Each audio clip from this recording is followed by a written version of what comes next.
because this life, our life, belongs to both of us. Welcome to Decoding TV's coverage of Severance Season 2, Episode 10, Cold Harbor, the Season 2 finale. I'm David Chen here with Patrick Klepek.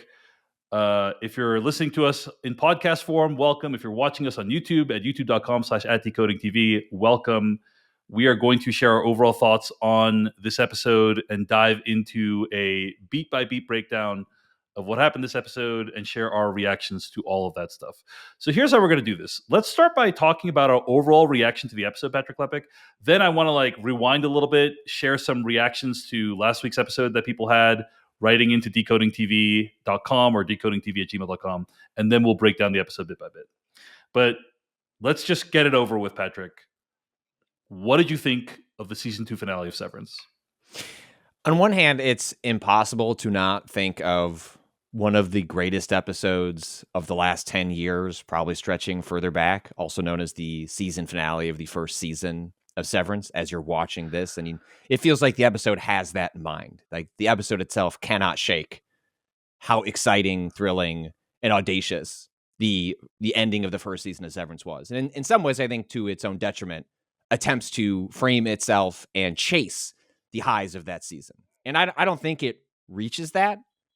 But on the other hand, is an exceptionally thrilling, satisfying, audacious, really enjoyable, shocking, and ultimately, like, in the importance of a mystery box show, satisfying hour plus of television in a way that has me just really rooting for a writer's room and a press release from Apple to come together as soon as possible about the season 3 of the show, because where they leave this is in a really audacious, delicious place, and I want to see what happens next in Severance as soon as humanly possible.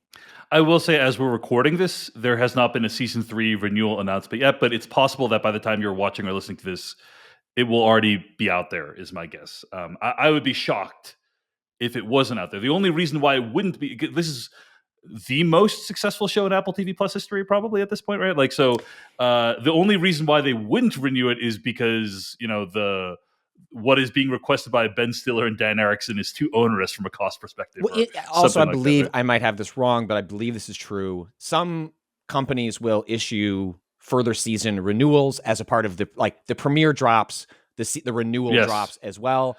Apple historically has not timed their renewals to that. They often come after the fact, sometimes weeks or months after, and that does not suggest trouble. Sometimes in the case of Ted Lasso, years after it's been over. Well, I think that's because the show ended.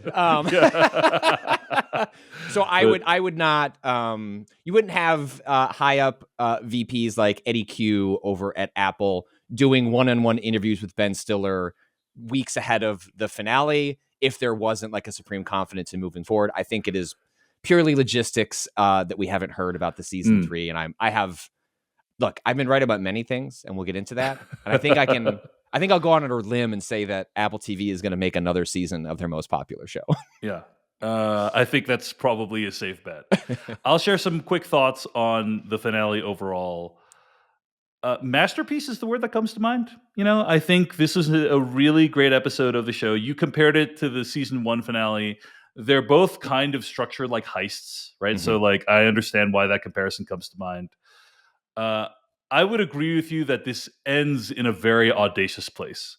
And in fact, where it ends, I think, is so good that I'm actually worried about a season 3. I actually feel like this is a great ending for the show, period. And I would be a little bit, I'm very apprehensive about what a season 3 could bring. But I think we got answers to some of the most pressing questions of the season. There are multiple things we don't have answers to yet. And I don't think it was a perfect season. I think there were a number of things that felt quite abridged, that felt like we didn't really get to the end of that storyline in a way that I would have liked. But overall, I think this season finale is a triumph. They did an amazing job. It's a really excellent season of television. And I'm so grateful to have been able to talk with you about it, Patrick Klepek, and to engage with our audience here on Decoding TV about it. So just a wonderful experience overall. But of course, if there's nits to be picked, we're gonna pick them here, and so look forward to that in the coming minutes.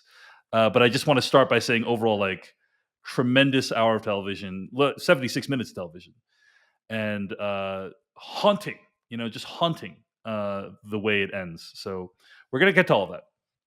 But first, I want to acknowledge a couple things that people wrote into us about regarding last week's episode of the show. We are a paid podcast in many ways. The people who pay for us at decodingtv.com, they help to keep the podcast going. They're the only reason why we're able to do this podcast every week and get videos out every week and so on. So if you enjoy our coverage, please consider becoming a paid subscriber at decodingtv.com. Steven over at decodingtv.com talked about Svalbard. Miss Wong got sent to Svalbard during last week's episode. And he says, I've been to Svalbard, specifically the city of Longyearbyen, which has the northernmost commercial airport in the world with cheap flights from mainland Norway. I went on a whim for 36 hours as a detour when I was visiting someone else in Europe for Christmas. It was the polar night, which means it was dark 24/7, and it was one of the wildest experiences of my life. Also, they have warning signs about polar bears and a law mandating that no one can leave town without a rifle. Anyway, fun place. Miss Wong is in for a treat. End quote. So, really appreciate that detail, Stephen, and thanks for the commentary at decodingtv.com. In terms of details I missed last week, Austin B writes in at decodingtv.com. I saw someone point out there's a previous romantic scene between Innie, Bert, and Irving that I'd forgotten about, where Irving says, "I'm not ready, and now my day is ruined." And yeah, this is something that Severance does a really good job at, is parallelism. There's scenes from earlier on in season 1 that have like echoes compositionally in season 2, and this happens like a lot where like there's a scene, there's like match cuts. Like the show really likes playing with framing and parallelism and mirror things. And in season 1, there's a scene between Bert and Irving where they are their Innie selves. And Irving says, "I'm not ready." They're kind of like up close physically, and he says, "I'm not ready." And many people pointed out this parallels the scene in last week's episode where he says, "I'm ready." And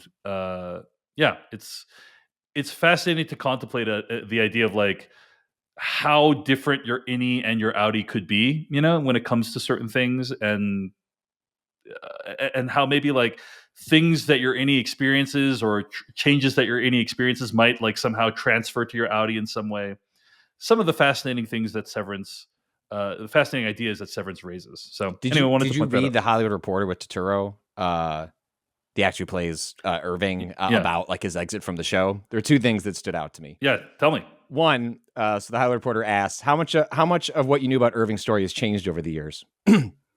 I think it was last year. Dan was the showrunners. Dan Erickson was saying, "I'm not so sure about this piece of Irving's history anymore." And I said, "Well, let's wait a second, because that ship has left. For me, that's not going to change in terms of how I'm playing it. It doesn't mean we can't have tremendous variety here, but you need to have a spine for the character you're creating. You need to have a rack to hang your hat on," which seems to speak a little bit about how Dan in his head, Erickson is changing, like thinking about changing some of the history of the character and how they fit in this world. And John Turturro going, "No, that's already informed how I've played the role. We're not going to alter that, even if the changes was altered on the screen."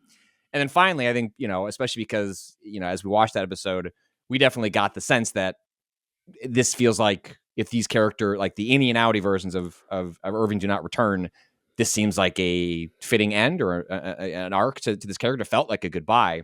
And in the piece, the Howard Reporter asked, Bert says, "Bon voyage, buddy. There's a world where this whole scene is a final farewell to these characters. Would you feel satisfied if there's just an end for Irving?" No. And I don't think it is. If someone wanted the story to be complete, it could be.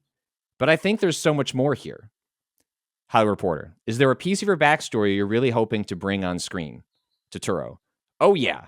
And it would have to be in a very active way. He has talked about like part of the reason he wasn't in the Penguin, and he has some ambivalence in being in Severance season 2 is just like I don't want to be locked into a television show. Like the production, like Right. he talked about the aesthetics of the severed floor being very upsetting and like not a like fun place to like be locked in for weeks, months at a time. So, you know, it's easy to kind of read into this back and forth as he wanted to exit the show, but not exit the show. Like if there's a role for him to play because of his the backstory of this character, he's welcome to come back. He just didn't want to film on the severed floor for season 3 anymore. Fair. Who would? But thank you for sharing that, Patrick. Interesting. And yeah, it's fascinating to contemplate how sometimes like the director or the showrunner has in their mind their version of the character, but then like sometimes they don't tell you what it is if you're an actor.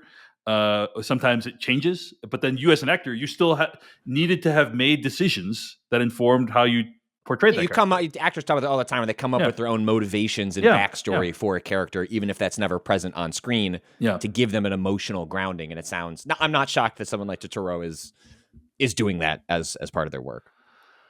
I do want to say on next week's episode of the Decoding TV podcast, we will share some of your reactions, theories, stuff we missed, reflections on the whole season.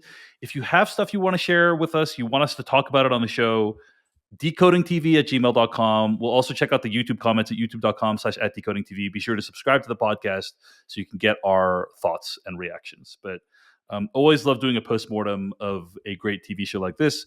Decodingtv@gmail.com is how you can share your thoughts. All right. Patrick Klepek, let's talk about what actually happened in the episode itself. We got a bunch of comments about, last week we were unsure about what Helena's dad was saying to Helly R when he said, like, you tricked me. Like, what was he referring to? Well, duh, of course. He was talking about the last time he saw Helly R, which was in season 1 finale, right? It's the first time he's interacting with her innie since then. And that's what she was referring to. That's what he was referring to. You tricked me, right? He was talking about how the innie tricked him into thinking that she was his actual daughter. Do we have a sense of how much time has passed since that moment in the finale? Like weeks at most, right? I think so. Yeah, I think so. For us, the gap in between season, like if you've watched along, right? The gap between season 1 and season 2 feels like an eternity. Yeah, years. For the characters in this show, it's been like along a the couple timeline weeks. it's presenting, it makes sense that he would have that immediate emotional reaction to being presented with Helly R. Well, not necessarily being presented, like he kind of infiltrated the severed floor, right? Yeah. But yes, we get a quick follow-up scene with Helly R and her dad, and he says that he once saw Kier and his daughter, but then it went away and he couldn't see him anymore. And he couldn't see Kier even after siring others in the shadows, which is a thing that was hinted at in last week's episode, right? But that the spirit of Kier lives in Helena's innie. Until I saw him again. And you. And Helly R gets a pen out. It looks like she's about to stab him, but then she doesn't go through with it. She says he's going to die in the hell of his own creation. His family has created, and like your family's created hell, you're going to burn in it. You and your family created hell, and you're going to burn in it. But then, he abruptly leaves, and she's like, "What do you want with me? What are you doing here?" Now, I don't think we ever really get an answer to that question in this episode. But what I did appreciate was, if you think about it for a second, this is like a really transgressive thing that Jaime is doing. He is basically saying, like, I see the fire of Kier in you, and Innie, who I think the Egan family generally regards as like subhuman, right? Mm-hmm. Like, so the idea that he's saying, like, hey, Kier, I saw Kier in you, it's like a big statement. It's a big thing of like, wow, this person who you wouldn't even consider as a person, you see your like idol, the founder of your whole belief system as inhabiting. Anyway, I just thought that was kind of notable. And of course, we all agree Helly R is a remarkable person, so I don't think we disagree with that. Yeah, I think these are my interpretation of this, especially looking back on the episode as a whole. These are breadcrumbs for things the show is going to explore in the next season. Like a huge emotional part of this episode is Mark has a potential exit plan. Innie Mark. Like, she doesn't. Like, she's an Egan. Like, what does her Innie have any, like, reintegration? Like, but, well, if the boss of this company sees the fire of curing her, right, that's the beginnings of an exit plan for a way that you could leave that floor. Right. And I think that's part of is establishing some of that relationship that will be, in my opinion, like, hugely important to the future of the show. As the episode begins, Devin and Miss Cobell Selvig hand Mark S. a camcorder on which his Audi made a video message. And for the first part of the episode, Mark trades video messages with his Audi. At first, his Audi's very apologetic about creating his Innie at all and seems to believe his Innie's life is a living hell, but they're not on the same page. As his Innie puts it, they figure out a way to make it work, and this life is all they have. Mark needs his Innie to help him get Gemma back, but his Innie realizes that this will mean the end of his life. When Mark tries to reassure him that reintegration means they can both live, Mark's Innie is skeptical. Finally, Cobell intervenes and explains what's going on, and we'll talk about that in a little bit. But first, gotta say, incredible sequence. Tour de force performance from Adam Scott. And I really appreciate how it brings up this. You can imagine how frustrated you'd be debating with yourself. Like, just be like, can't you just freaking do what I say, self? Like, there's something about how his self is like untamable. He's a fucking child. He won't listen. That I found to be compelling. But there's a little bit of like, people, propose the sort of like the philosophical question, like, if you could go back 20 years ago, like, to talk to yourself 20 years ago, what would you tell yourself?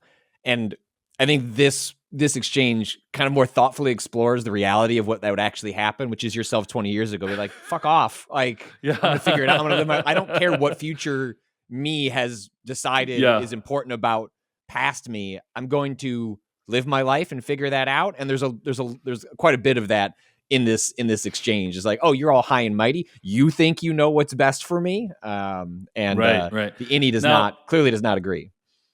Now I do have to acknowledge that several weeks ago, when Mark started getting reintegrated, Patrick Klepek said on this podcast, "Hey, I'm really sad about this reintegration because doesn't it mean that Innie Mark is basically dying?" I think those were two different people. I think the whole idea of the severed floor, the severance, is the creation of another individual, not that it is that person absent like select memories, and that just reintegrating them seem like. So I view it as a murder. I'll see how the show portrays it. Like, maybe it won't be as cataclysmic as they view it, but like that's how I took that final sequence to be. It was like, oh, I guess we just killed Innie Mark. Huh. And then me and a bunch of people from the internet tried to reassure Patrick and say, no, Patrick, that's not true. They're just becoming one person. Now, what we didn't know at the time was that reintegration is a weeks/months long process. And so we're creating I'm not backing out. I'm not backing out of you being right about this. I'm just saying, I'm just acknowledging the fact that like we didn't we didn't really fully understand. And I think Mark doesn't fully understand. We still don't know. The show is leaving hope. We still don't know. But basically, Innie Mark shares Patrick Klepek's reservations of like, yes. How does it work? Does that mean like what happens to me? Am I the same person as you? And then it's like, I've only been alive for like 20 weeks, and you've been alive for like 40 years. So like, does that mean like I'm only like 1% of your person? Whoever this new hybrid person is. Seems like he'd be way more you than me. And then Audi Mark says, well, that's not how it works. And he's like, okay, well, how does it work? And then he's like, I have no answer for that. But I think what Cobell and what everyone thinks is that like, and including Helly R, by the way, is that like reintegration is Innie Mark's best chance of survival, right? Like that after the file is complete, there's no need for Mark anymore. So reintegration is the only really plausible path that Mark S has to survive. And, I thought that was a powerful idea that occurs throughout the episode. Patrick Klepek, any other thoughts on this Mark S Innie versus Audi debate?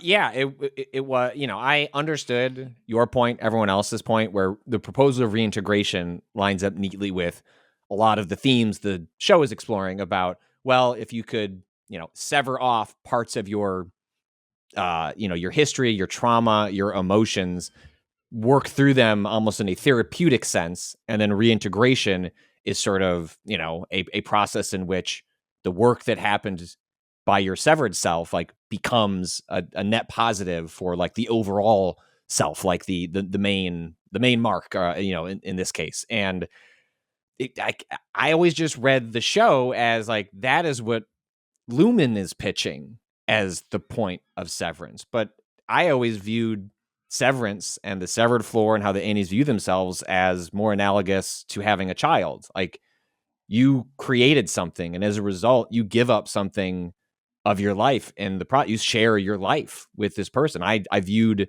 the creation of the Annie as that, and I was like, I would be shocked if the show doesn't, like, at some point they're going to talk about leaving this floor, and like, what does leaving the floor mean for the lives of those people? Now, if reintegration was like fully explained, it was like, okay, here is actually how the influence of Innie Mark floats into Outie Mark and becomes like a fulfilling, meaningful process for all of them. But for me, like, the basic concept of this show was much more interesting if at some point it put a hard line in the sand and the Innie asks for independence. And it almost becomes, if you continue the analogy of having a child, like parents having a divorce, which is, no, like, you decided to have an Innie. We share this body. This is a custody, but you want Thanksgiving? All right, well, I get to go to Thanksgiving with Helly. I mean, I genuinely, I think that's where the show. Right. I think the show at some point is going to. I think this would be like a philosophical debate between the characters and like, what does it mean to reintegrate?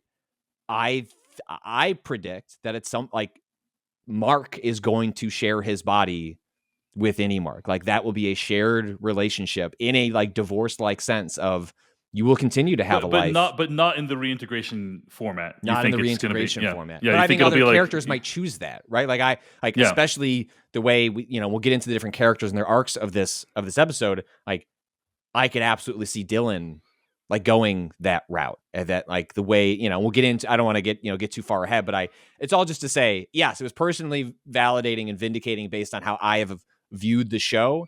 And I think the show, in the most starkest like terms possible, like shook, and with the way this episode ends, like shakes to you, like, these characters think they have a life, they want that life, what it means to have that life and that independence.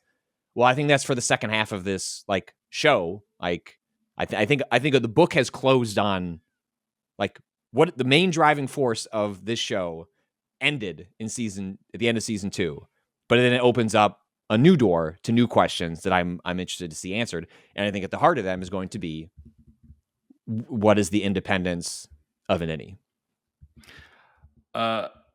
Patrick, I've learned to not doubt your predictions anymore. So I think that's very possible. But yes, credit to where credit's due. Patrick Klepek kind of not necessarily predicted, but just like pointed out that this is a really huge conflict potentially, and it is something that played a major role in the season finale of the show. Okay, look, moving on. I was not a fan of episode 8. I'm still not a fan of episode 8 of the show, the Cobell. The Cobell incident. The Cobell incident. I saw someone post online, I don't remember if it was Blue Sky or Twitter, somebody was like, episode 10 is going to be a Rick and standalone episode. that would have been amazing. Anyway, I understand narratively why they did it the way they did it.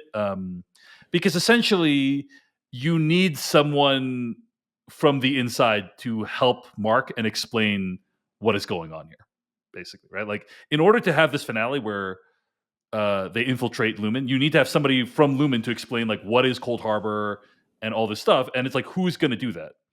The only plausible people are like Milchek, but like, he's such a company person, like it seems unlikely. And then so the other way you have to do it is you have to flip someone from the inside. And so like episode 8 was their way of flipping Miss Cobell, and that's how we are able to get these answers. Still think it was wildly implausible, but like I understand, like, oh, I get, like, they're like, we need someone from the inside. Like, who would be a good candidate for that? Miss Cobell. Well, we don't just want to have her change sides for no reason. We need to give her some like character motivation for, I genuinely think you could delete that episode and keep her motivations mysterious. And I think the show should have moved everything from that episode somewhat like to the future. I think if you literally remove that, right, Miss Cobell is still like of course any Mark would maybe not trust her, but she is an authority figure, and she was already wronged. She was already wronged by the company. Like, that's what I mean. The way that incident happens outside of Mark's house, where like he asks about Gemma, and like she like loses her mind in the car as she's like leaving like the town that they live in. Like that's enough. Like she's shook. Like and then when she has the confrontation with Helena, like, okay, that's enough motivation for her to want to be like, I'm going to stick it to Lumen. And the best way to stick it to Lumen is to mess up this whole Cold Harbor thing. That you've got it. Right. Like that's that, and then leave all this other information that could have been more thoughtfully woven in to and like distributed to the character in the show. But it's not even the thought. I don't want to relitigate this whole thing, Patrick. But like, it's not even the thoughtful weaving of it. It's that the information is what the lore is now at all. Like, whether it's artfully woven in, the idea that like Cobell came up with everything again. Per our conversation in the last couple of weeks, makes the world like feel smaller and not more mysterious, and also is inconsequential to the finale. Right. Agreed. Okay. Anyway. Putting that aside, they had to get someone from the inside to explain what's going on, right? So clearly it gets us really riled up. Anyway, look forward to the comments. Miss Cobell then explains what Cold Harbor is. She says, and I have here some quotes written down, right? The numbers are your wife. The building blocks of her mind. They're a doorway into the mind of your wife, Gemma Scout. And then she talks about how they're building up the tempers, right? Like woe, frolic, malice, dread. As that happens, we see images superimposed on screen of the masks from the Waffle Party, I believe it is, from season 1.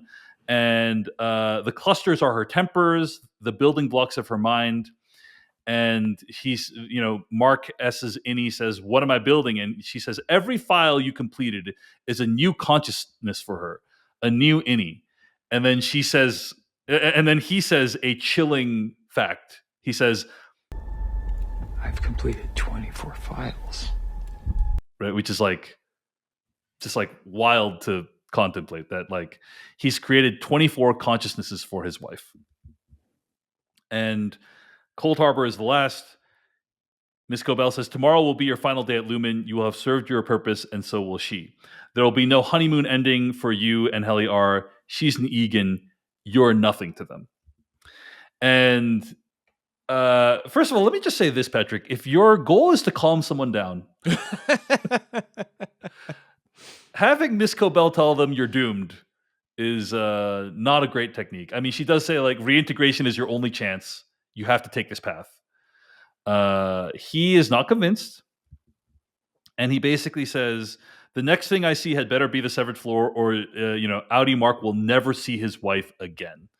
And he leaves the door and then he transitions into the severed floor. It's an incredible moment in the episode because it's like, oh, wow. Like you can imagine like all the shit that had to happen between that point but they're like, we're not gonna show any of that. We're just gonna be better like, to imagine it. Like what those conversations are gonna be, and they're better in your head than they are depicted in the show.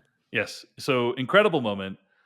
But I guess I want to sort of pause for a moment and explain or re-explain what I believe to be the sort of core plot of what's going on this season, right? Like I think you and I understand this. We have read listener comments that explain it. But the idea, and I put forward this theory as like what I most strongly believe in, Patrick. So, hey, here's a little bit of thing where like I feel like I didn't necessarily call this, but like with, like I brought this up as a theory. It was a theory I strongly believed. What I think is happening is they're trying to see if they can use Severance to end pain. Right? To end unpleasant experiences. And the idea of how they do that is they create severed personalities for you that only experience, the way they test it is they're creating severed personalities for Gemma that only experience extremely unpleasant things according to that person. And then seeing if the Audi version of her remembers those things. Why is Cold Harbor so important?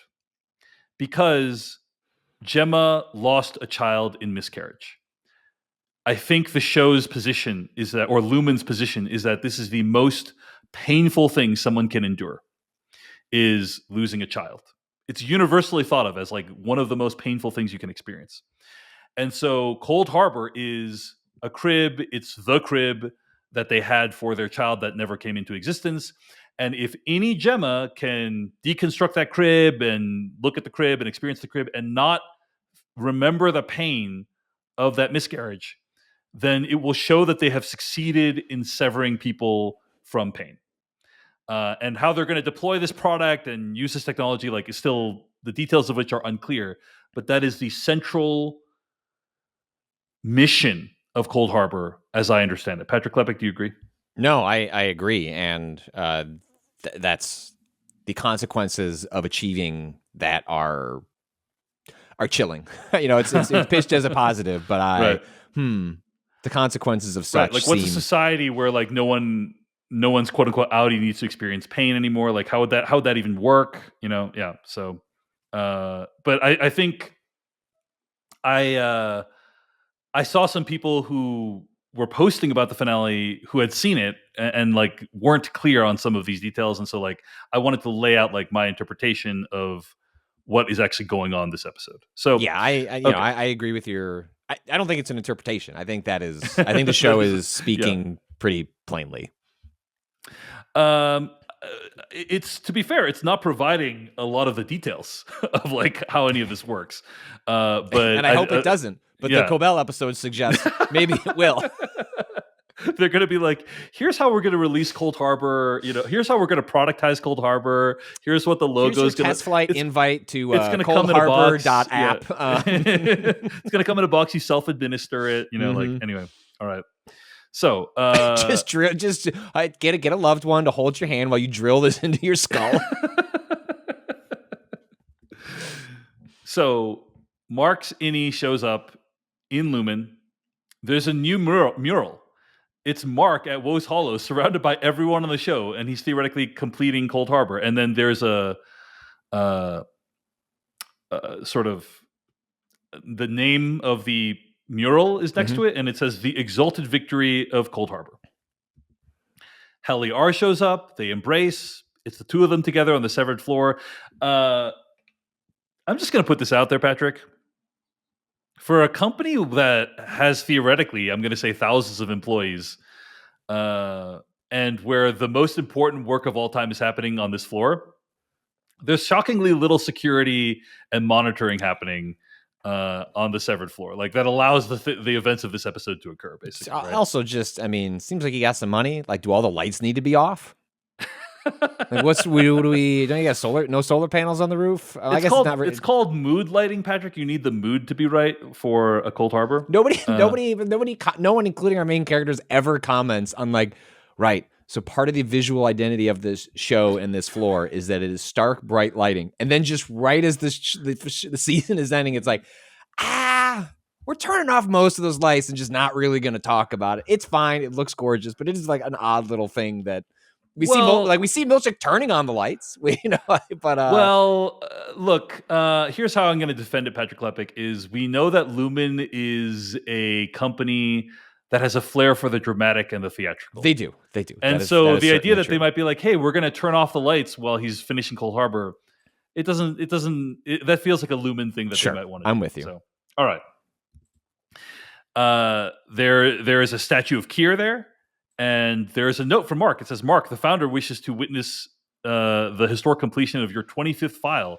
Helly R shall also bear witness from her chair. Goodly splendors await upon your victory. Love, Mr. Milchick. And then he opens the card, and it's like a kind of waffle party pop-up card, which is kind of cool. We also see, by the way, at this time, Gemma opening up the wardrobe door, and the outfit that she sees is the outfit that she wore the night that she left Mark and they never saw each other again. So anyway, Helly, R, and Mark talk while Mark completes the Cold Harbor file. And there's some really incredible moments in this conversation, I have to say. There's this really interesting moment where Helly's trying to convince him to do the reintegration path, and she says, like, at least you'll have a chance at living. And Mark says, yeah, but I want to live with you. And then Helly says, but I'm her, Mark. I'm her. I'm her, Mark. And then Mark says, okay. And I thought about that. I think there's multiple ways of interpreting that statement. I'm her is I'm Helena Egan, so therefore, like, you can't be with me because I'm Helena Egan. But there's been a lot of parallelism between Helly and Gemma this season, right? Like, in the opening credits, you see, like, Gemma and Helly R's face flash intermittently in the elevator. When Mark was having sex with Helly, like, he sees Gemma's face, and when Helena's having breakfast, like, with her father, and the plate that shows, like, a man torn between two women, like, that is a shot that we get at the end of the episode. Like, yeah. So I think there's like a lot of people like speculating, are they the same person? Is one a version of the other? And I don't think any of that is like, I don't think it goes that far. But the other way I interpret I'm her is like basically, for your Audi, I'm her.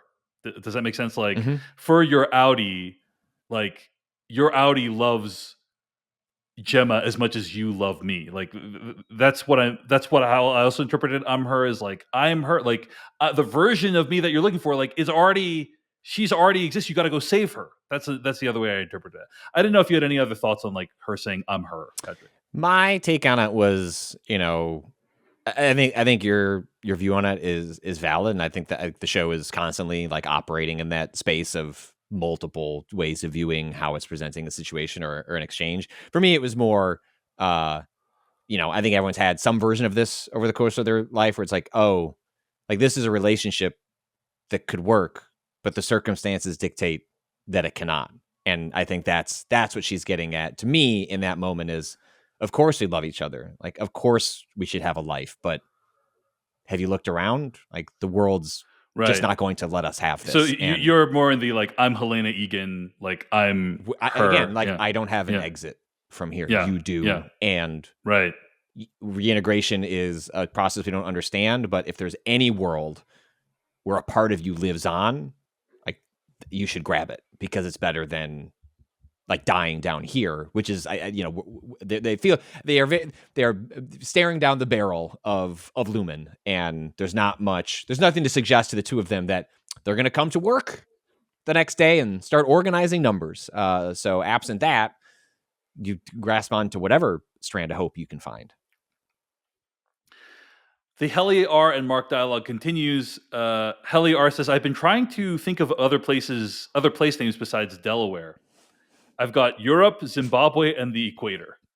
And it sounds like Mark doesn't even know what the Equator is. He's like, is that a building or a continent? And the equator. The equator. I think she says, I just wish we had more time. At least it's a happy one. I think that's the line that she says. Now, the Delaware line is a reference to season 1, episode 1 of the show, where when Helly R first wakes up in the severed floor, they ask her to name, like, a place. I don't remember exactly what the question was, but it was like, name a place, or name a place in the United States, or name a state. And she says Delaware. And it's basically a way of testing, do you have memories of life? Do you have, like, memories of knowledge that you've accumulated that are not related to what your personal experience is? Please name any U.S. state or territory. Fuck. First that comes to mind. I don't know. Delaware. So that's what she says. Like, been trying to think of other place names, because, like, the innies, they know things. You know, they don't just forget their entire life experience. They know things about place names and how to walk and how to eat and stuff like that. But anyway, that's what that's a reference to. And then later on, when she says, like, see you at the equator. See you at the equator. Heartbreaking, man. Heartbreaking moment, I thought. Iconic moment. Let's take a minute and talk about what happens with Milchick and Dylan this episode. Milchick tells Dylan, your Audi has responded to your resignation request. As it may yield an embarrassing emotional response in you, and as I'm duly swamped, I shall leave you to read it in solitude. This is, by the way, what I tell my wife whenever I need to share some bad news with her. Just leave her a little note, and I run away. Dude, that... I'm looking forward... Like, Mr. Milchick's actor has been going around doing a bunch of really good interviews recently, and very charming actor, like a delight. So Tremel Tillman. Yeah. Polar op, like in every way, different than the character portrayed in the show, which is really fun. But I know he's going to get asked about the motive, like, because he's a guy who thinks really deeply about everything that he does, and I cannot wait. Like, we rewound the run a couple of times. We're like, what the heck? What is? Because the way it's not just a normal run. It's like a very. They must have shot that a bunch of times, and I just want to know how he settled on that run, because I know that he's going to give a 90-second, thoughtful, very funny explanation for that run, and I need that in my life as soon as possible.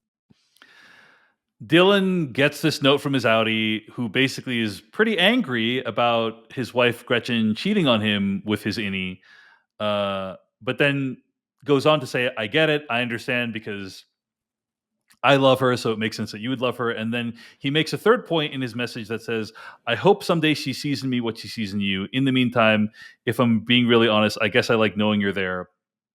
So if you want to leave, you can, but I think you should say, sincerest regards, your Audi.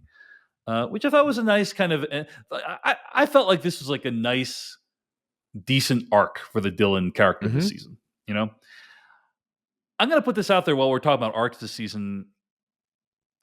I felt like Irving got the shaft last season and also this season. Like, I just felt like we didn't really get enough of like what happened between the Irving Burt story. Like, there's still so many open questions.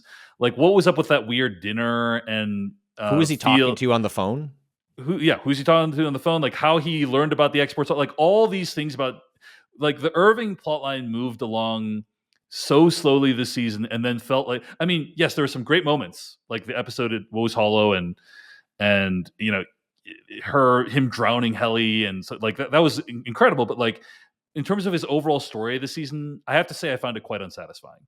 I don't know about you, Patrick, but I thought the Dylan stuff was like pretty solid, and the Irving stuff, I just felt like there's just not enough fit there, in my opinion. I think Irving did a lot of plot moving for the show and imbued into a really incredible actor. There was a lot of Irving's actions that moved chess pieces on the board that gave the illusion of a more thoughtful, detailed arc for his character in general. And I just don't. I'm with you that didn't happen to the degree that I think everyone else in the show more or less got some form of an arc that got finished this season, and Irving got a period mark on his character, or at least maybe ellipses, maybe a ... according to how Turturro interprets his future in the show or lack thereof. But I'm with you, and I honestly I think it feels as good as it does because it's carried by one of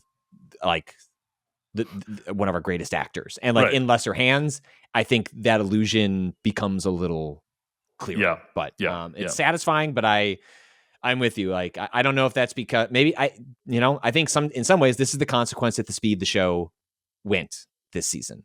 The amount of stuff that happens in season 2 of Severance very easily could have been several seasons of television, and in that version of the show, maybe we get more. Like, this is something I pointed out in an earlier a discussion was. Sometimes I feel like the show is making grand leaps in emotional jumps with our characters, where there's not enough time for them to come down from like a big thing that happens, and we just sort of arrive where they would be a little later. And I think that is related to Irving's character and the lack of time spent with him, and what he's going through and what his motivations are. The show just doesn't have time for it. Like, and that is a difficult, like, I ultimately come down on, I'm satisfied with the show making the choices that it did. Like, I'd rather it work through its plot at the speed that it feels it needs to, instead of turning this into 7 seasons in a movie, sort of thing. But I think that's one of the consequences along the way, is I think Irving got a little shafted. Well, the problem is we definitely needed a whole episode explaining how Miss Cobell invented Severance. So, like, that's what the issue is. Bonk. All right, let's move on. I'm sorry. I apologize for that one. That was uncalled for. All right, let's get into what happened the rest of the episode. Patrick Klepek. Mark completes Cold Harbor. Mr. Drummond's like, call Mr. Egan. The lights shut off. The basketball music plays. Okay, hold on. The basketball music. I am from Chicago. I lived I want to get up from my chair. I want to walk away. I am insulted. My heritage, my legacy, my history, the basketball music. Now I know the stair sequence in the Joker has tainted this a little bit, but that is the intro to the Chicago goddamn Bulls, and you will show it the measure. I'm getting a little Mr. Milchek right now. You will show it the measure of respect that it deserves, Mr. Chen. Or else I will not get the. Or else you will not get your later. Waffle. Yes, your goodly treats. The statue of Kira says, Mark S., in completing your 25th macro data file, you have drawn my grand agendum nearer to fulfillment, thus making you one of the most important people in history. Revel now in the fruit of your labors and hail your earthbound steward, your very own floor manager. It's Milchik. But yes, I got to start using that, Patrick Klepek. In completing the 61st episode of Decoding TV, you have drawn my grand agendum slightly closer to fulfillment. Oh, this is also another Patrick was right moment. How so? I was very convinced in the Woe is Hollow episode that what they were seeing were animatronics. And I think we see demonstrated here the animatronics Chuck E. Cheese prowess of the Lumen company. And I think this is I think what they were seeing out there in the cold, little little animatronics. Look at Kier. He can move. He's a Chuck E. Cheese robot. I would actually disagree with you. I don't think that first of all, what we saw out there looked much more human-like than what this animatronic is. Also, this is an animatronic presumably connected to like electricity. Those were out in the middle of Woe's Hollow. So like he picks up Kier and moves him. I just don't think that what we saw in Woe's Hollow was animatronics. Okay. I don't. In fact, that's one of the unanswered questions of the season. I would argue. Okay, is what those things were. Mm-hmm. But anyway, agree to disagree. And they have a fun banter. And the Milchik and Kier exchange barbs. Milchik seems genuinely offended by the barbs. That scene was tremendous. That little exchange was awesome. I mean this wax statue that's 5 inches taller than you actually were. First of all, I love whenever somebody calls him Seth. It's so very passive aggressive. He's like, he talks about how this Kier statue is 5 inches taller than he actually was, and he's like, "Thank you for your feedback, Seth." Earlier on in the season, Irving's like, "Do it, Seth! Like, turn off the Glasgow block. Like, do it, Seth!" And yes, do it, Seth. Whenever someone says Seth, it's always so pointed. Seth. Anyway, well, my kids will do this to mess with me. They'll call you Patrick? My wife. Yeah, if we're not listening, it's like Dad, Patrick, and it's wow. All right. Don't like that. Don't like how that feels. But it's the same sort of dynamic. It's like, all right, well, and also I was ignoring you, so like fair point. All right, so then Milchik begins to lead the CNM band in playing music. CNM stands for cheer and merriment. So they're all on the severed floor.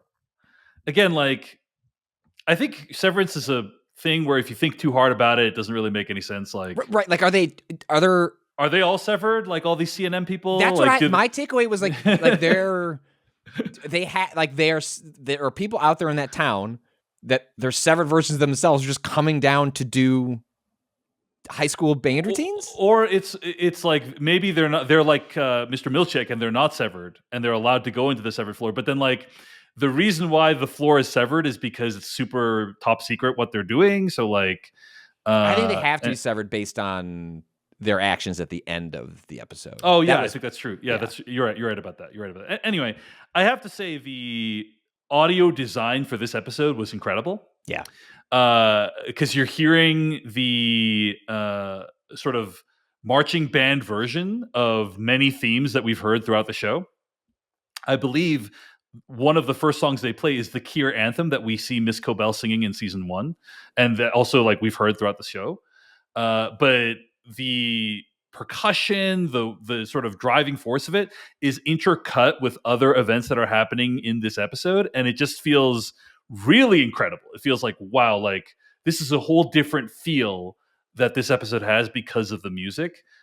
So I really loved it. I was just like giddy with excitement this whole time that the band was playing. I want the behind the scenes clip on how they filmed it. Like, what was it like to do the audio mixing on that sequence? Because it seemed like, yes, it's people in a blank room with it's like on paper it sounds so simple, but obviously watching it in execution, it must have been a logistical nightmare to like get all that to work. Right. Anyway, Helly tricks Milchick into getting locked in the bathroom, and Mark escapes to get Gemma on the exports floor. Like I said, there was this moment where she says to him, "See you at the equator," I think is the line, something like that. And it's like, oh, beautiful, because it's like, hey, that might be the last time those characters ever see each other. Milchick at one point says, "Thank you, CNN. Let's keep the Mark S. love going with the Ballad of Ambrose and Gunnel." For those who don't know, Ambrose Egan is the second CEO of Lumen Industries and the son of Kier Egan. Gunnel Egan, unclear who she is or what her role is. She's presumed to be an early descendant of Kier. And we do know that she is the person who the Gunnel Egan Empathy Center in Svalbard, Norway is named after. But anyway, just wanted to throw that bit of trivia out for people who were wondering who those people were. Drummond emerges from the exports hall and goes across the hallway where he sees Lorne, the character who's played by Gwendolyn Christie. She's wheeling a goat down the hallway, and she then says, "Mammalian's nurturable brings an offering." And then Drummond says, "Does it have verve? Does it have wiles?" And so on and so forth. He then explains, "This beast will be entombed with a cherished woman whose spirit it must guide to Kier's door. Is it up to the task?" And then at that point, Lauren says, "How many?" And he says, "How many what? How many more must I give? As many as the founder calls." How many more must I give? As many as the founder calls. Debatably, one of the most interesting moments in the episode. Because what this implies... First of all, it's kind of creepy how there's a little like chamber that they put the goat in that seems explicitly designed to like euthanize the goat, like to kill the goat, to keep it immobilized while it's killed. But Lauren asked the question, how many more must I give? And it occurs to me that Mark S. and Gemma, like, this is not the first time they've attempted this, basically. This is not the first time they've attempted specifically what Cold Harbor was trying to achieve. And that the others have failed, or they've succeeded, but they haven't succeeded in the way that they wanted them to. And that's why they need to keep sacrificing these goats. And there's something kind of potentially interesting to the idea that they're celebrating this is the most important day in the history of mankind. This is one of the biggest days ever. And you know what it reminded me of immediately, Patrick Klepek, was for a significant period of time, various sects of Christianity would basically say like the rapture is coming on a specific date. I don't know if you remember this, but like there were many people who were convinced like the rapture was going to happen in like 1988, or the rapture is going to happen, and like basically, it didn't happen. Sorry, spoilers. The rapture didn't happen, and then the theology and ideology of that sect would need to like reconfigure itself around the new reality, right? And I'm curious if this is a nod to that. Like, okay, Cold Harbor is going to be this big deal, but also it kind of didn't go the way they were hoping for, and now they're going to need to have like another Cold Harbor and another sacrifice and another, you know what I'm saying? Like, and that maybe this has already happened many times in the past. So that's a thought that came to mind. Okay. Mark, who is looking for the exports hall, interrupts the sacrifice process because he's banging on the exports hall door, which is conveniently right across the hall from where they're sacrificing the goat. So then Drummond throws him up against the wall. A really rough fight ensues. Drummond is about to kill Mark when Lauren intervenes. Eventually, they both subdue Drummond. And before they're able to kill him, Mark takes him down to the exports hall. But in his transition from innie to outie, he ends up accidentally shooting Drummond in the throat. I got up to get some water when Mark gets into the elevator, and my wife asks me, like, do you want me to pause it? I was like, no, I'm just getting the water. Like, I think I know what's gonna, like, they're going down to the, like, I've got 30 seconds. I'll be okay. And then she just goes, holy shit. And I'm like, what could happen? Like, in the other, like, I hear the elevator. It's like, he shot him. And it's like, okay, I'll back it up. It's just, and it's interesting because it's the show finding something new within something we've watched a million times. Like, we've watched these characters transition from innie to outie, but always in the same context of like going through the elevator or, you know, the birthing cabin when you're walking in and out. Like, they've never held an object. Like, it was just a fun wrinkle with the highest possible stakes, but like a really, like, you know what? Smart show does something smart with something we've watched a bunch of times, core to the show's identity, look, aesthetic. And it was great.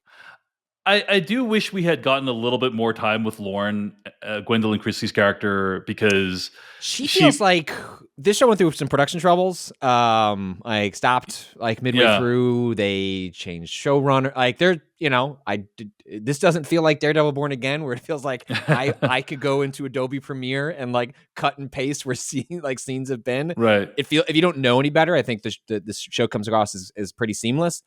Really feels like that's a character that had a bigger role to play beyond like maybe, but yeah, it feels like she plays a critical role in this episode. She has like a big emotional arc where she's like, I'm tired of sacrificing these goats. Mr. Drummond has got to go.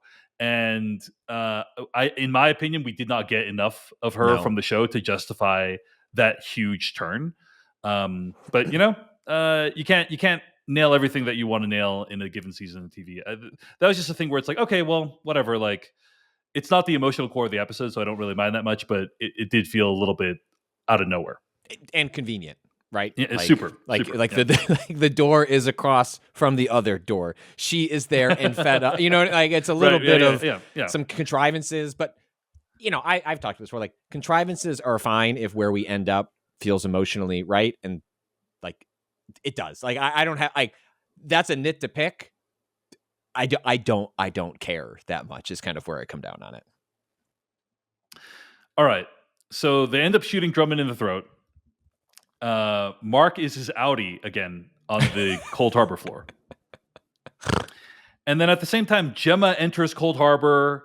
She enters the room. There's a crib. Presumably it's the same crib design as the one that they had in their house. Dr. Maurer tells her to take the crib apart. He asks her, who are you? She says, I don't know. Mark uses Drummond's blood to break Gemma out of Cold Harbor. Gemma and Mark reunite. Like, Mark goes into the room. She doesn't know who he is. He gets her out of the room. They reunite. It's an incredible bit of acting there, because like this is the culmination of so much emotionally. So I was very moved. I was very moved when they reunited. But he doesn't get to have like he still has to earn the moment. Like when she turns around, like right, this is it. They're going to embrace, like, see each other again. And we still get a version of that moment, but like well, he's covered in blood too. It's like covered such a weird, like, it's really powerful. Like incredible acting from Adam Scott to just like everything about that moment was beautiful and tragic all in one. Yeah, and like I like how they took their time with it. You know, she's kind of like at the threshold, and she kind of pauses for a second, and then she steps through. I thought he was going to get tackled. I was like, "Oh, stop it! Yeah, There's two people in this hallway that are going to catch up to him." Yeah, I know. It would have been so maddening if she didn't walk past the threshold. That would have been. I turned away. I was like, if they rob us of this effing moment, I am going to be furious. And instead, they did the right thing, which was like bring you right up to the edge, feeling like it could be robbed from you, right? And they still give it to you, and that's just.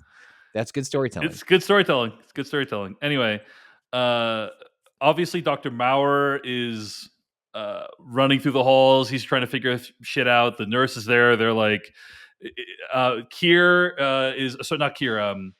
Helly, R's dad, is watching, and everything. The Cold Harbor is not going according to plan. Patrick Klepek, like things are all falling apart.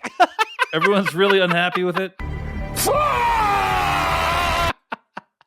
Like those shots of just like the camera like lowered down as the two of them have a meltdown are so well, what's great about it breaks the mystique, right? Like these are like, why do they talk this way? Why do they act this way? It's all bullshit. Like it is just a fancy mirage they put up to tell a story, because at the end of the day, these are just powerful, egotistical manipulators. And when it doesn't go their way, what is their emotional response? To just yell the F word as loudly as possible. There's no fancy, like, I feel my tempers have been, you know what I mean? There's nothing. It is just a primordial. It strips bare what it is. Yeah, it's cool. And because you've never seen that character lose his composure, really. Yes. So, yeah, it's a great moment. Another great moment is also when Mark and Gemma are making out in the elevator, having been reunited, and then they both transition into their any selves while that's happening, and it's very awkward. I don't remember exactly what Gemma asked, but she says like, "What is occurring right now?" Like she's asking like, "What is happening?" Right? Like, what is this situation? And then at that point, they realize like they need to get her out of the building. Quick aside, is the problem that Lumen has, based on what we've seen so far, that Cold Harbor's complete. The experiment was a success, right? Like she dismantles the crib, does not remember the pain of the miscarriage. But from Lumen's perspective, the fact that the ritual wasn't complete means that this was all a failure, even if the science experiment proves Cold Harbor a success. I would say there's multiple reasons why the thing has not succeeded. Number one, somebody has been killed. A person very high up in the company has been debatably murdered. The ritual is not complete. You know, I think that's another thing. They didn't kill the baby goat. They didn't kill Gemma. You know what I mean? Like, which is something they were presumably going to do. So yeah, I think that's probably why, and also they probably suspect that these people are going to find a way to escape and tell everyone about it. Sure. You know, so that's also probably unfolding as well. That lack of Lumen security on that severed floor coming to bite them, David. 100%. Why doesn't that door lock? Spend $80. The lights are red, and the door to leave is just a push.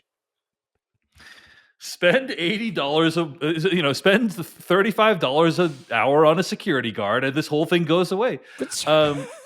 Well, okay, Patrick. I guess to defend it, it's like it's very important for the severed ethos that door remain open at all times. Yeah, I agree. People need to know that they can leave if they want.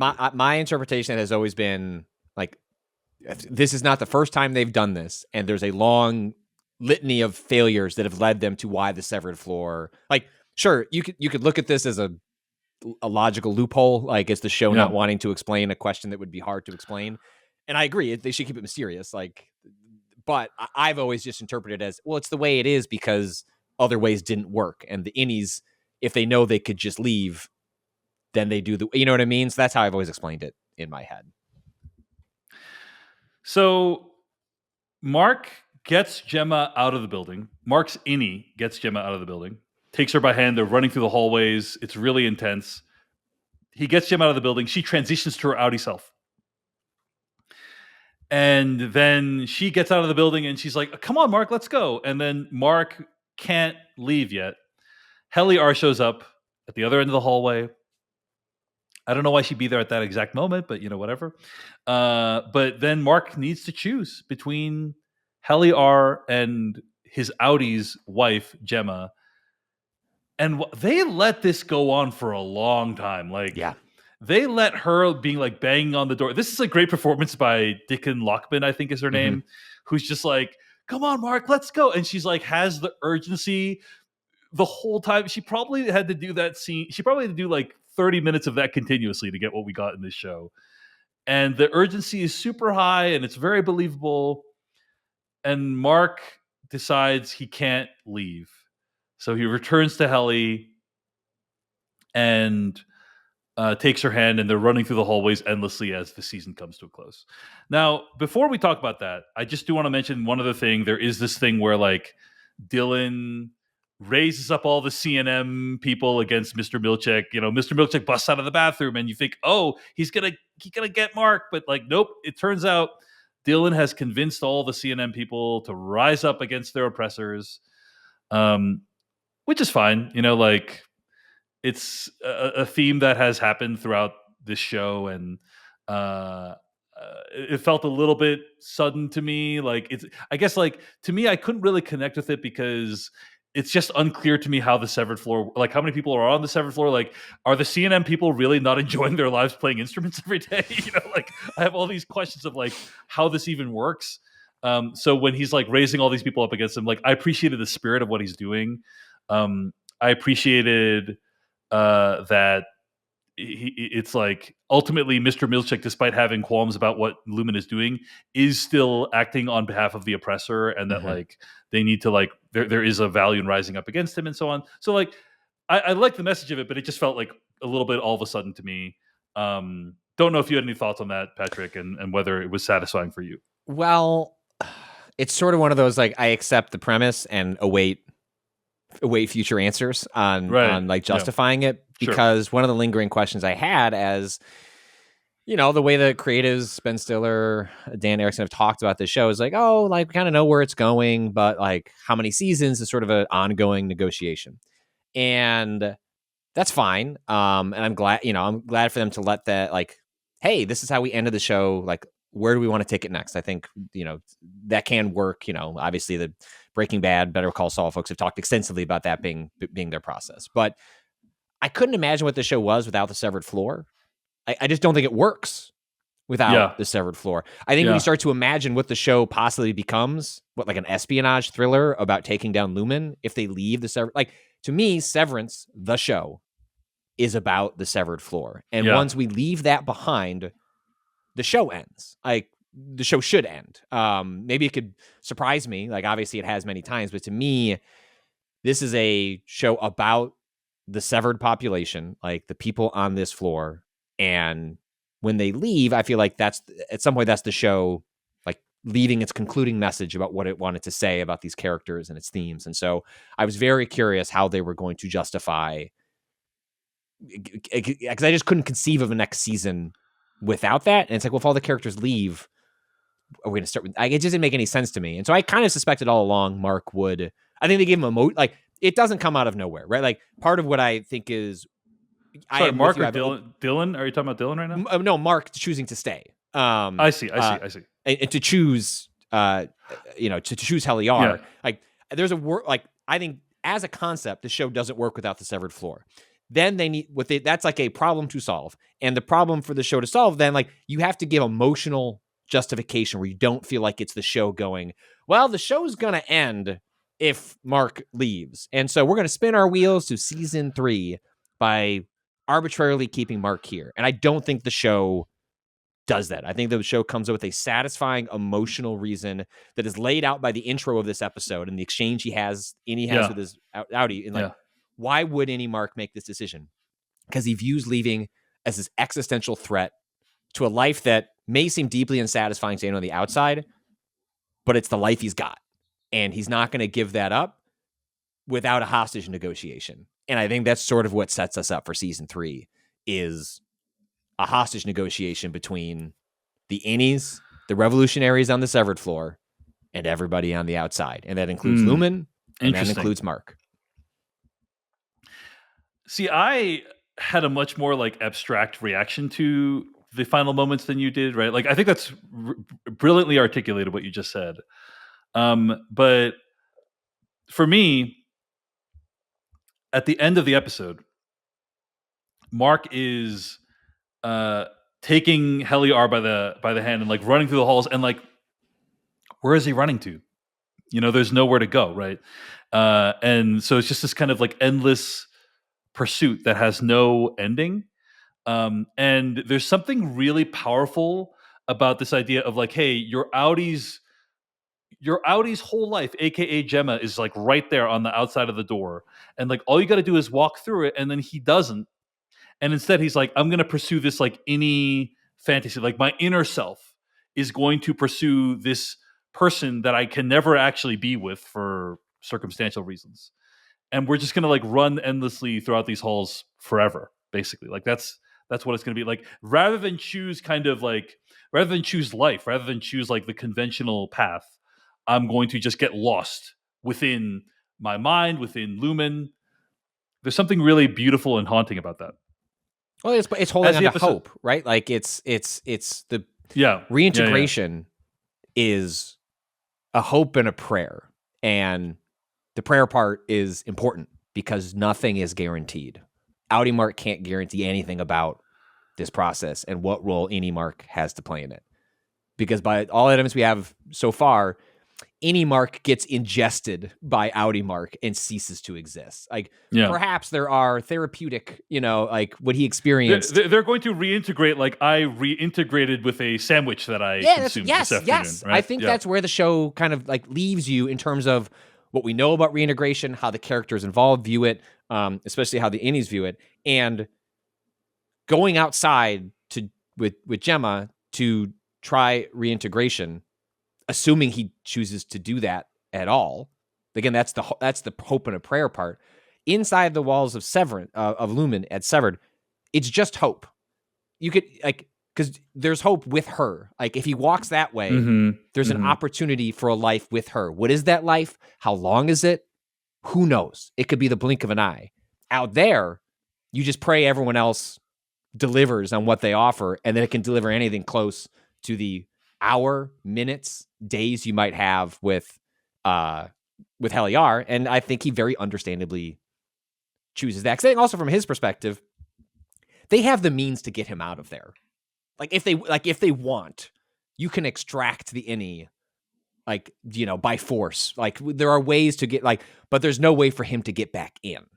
Like once he leaves, he's at the whims of everyone else to make him happy and to have a fulfilling life. Here, there's at least a chance of something else. And I think they managed to do both things. Like we can't leave the severed floor, and we're staying for reasons that feel emotionally justified. Yeah. No, I agree. I think that is, if this was a movie, don't make a sequel. Like that lasting shot That's what I'm saying. Is awesome. But as a TV show, there's an opportunity to go further. I agree with you, but I just really like this idea of like your innie self kind of running through this fantasy endlessly. Like if they came out and said, actually, we're done, I think it's an emotionally people would be thrilled. I would be thrilled. I'd be like, that is a so perfect fucking mad. But if you sat and asked yourself, it didn't treat it like Lost, where it's like, I want the creators to answer every question. Like, what are the voices in the woods? Who cares? They what Lumen wanted. You know why they took Gemma. Gemma got out, and any Mark made a choice. Like, I feel like season 2 of Severance, in a big picture way, closes the book on a lot of the opening questions that Severance asks. Agreed. And the world gestures at much more, and I'm excited to see them explore it. But if Ben Stiller came out tomorrow and Dan Erickson came out tomorrow and said, actually, we actually decided that we've told the story we wanted to tell, and that's the end of Severance, people would be mad. But I think over time, people would come to view it as a satisfying story that left you wanting more. I would be thrilled. Of course, this all might be irrelevant, Patrick, because by the time you're listening to this, Severance open season email 3 will probably already been revealed. Severance. Again, they're going to do it. They're not. They are not. Yeah. This show is going to keep going. But it's a compliment to the show storytelling, is that we could get to the end of this season and view it as a complete story, right? Like that's just like, it is risky.